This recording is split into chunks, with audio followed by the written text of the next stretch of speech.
Halo, selamat datang di PJ Channel. Channel ini akan membahas materi-materi fisika SMA yang sedang kalian pelajari. Selamat belajar! Pernah nggak kalian mikir kenapa bisa ada hujan, angin, petir, siang, ataupun malam? Atau pernah nggak kenapa kalian bisa melihat orang di televisi? Atau ketika memasukkan makanan ke dalam kulkas, makanannya menjadi dingin. Atau kenapa sih kalian bisa berkomunikasi dengan orang yang jauh menggunakan handphone? Itu semua bisa dijelasin nggak sih? Tentunya bisa dong. Salah satu ilmu yang bisa menjelaskan semua peristiwa itu adalah fisika. Sebelum ke sana, kita bahas dulu fisika itu apa. Merupakan ilmu yang mempelajari tentang gejala-gejala alam, materi atau zat, dan energi.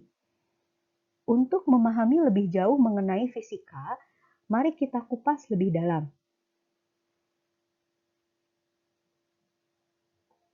Fisika itu bersingkatnya terdiri atas tiga. Yang pertama, fisika sebagai produk. Fisika sebagai produk yaitu kumpulan pengetahuan yang berupa fakta, konsep, prinsip, teori, dan model. Untuk membahas mengenai apa maksud dari fakta, konsep, model, teori, dan hukum, mari kita simak contoh berikut ini. Pernah nggak sih kalian mengalami ketika berada di dalam mobil yang diam, kemudian tiba-tiba mobil tersebut bergerak maju? Tubuh kita yang awalnya diam terasa terdorong ke belakang. Kira-kira kenapa sih itu bisa terjadi? Apa karena tubuh kalian kaget? Atau bingung harus apa?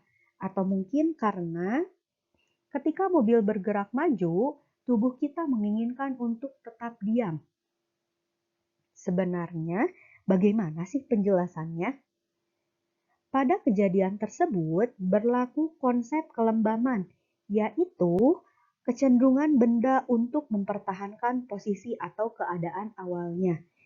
Konsep kelembaman ini dibahas pada hukum 1 Newton. Sekarang mari kita pilih yang mana yang termasuk fakta, konsep, atau hukum. Mari kita lihat kalimat yang pertama. Kalimat yang pertama termasuk ke dalam fakta. Kenapa? Karena benar-benar terjadi dan kalian juga bisa mengalaminya sendiri. Sedangkan untuk kalimat yang kedua termasuk ke dalam teori. Karena kita memperkirakan penyebab dari kejadian tanpa mengetahui itu benar ataupun salah. Untuk kalimat yang ketiga itu termasuk ke dalam konsep. Dan yang kalimat keempat itu termasuk ke dalam hukum. Untuk contoh, prinsip dan model, kalian bisa cari sendiri ya.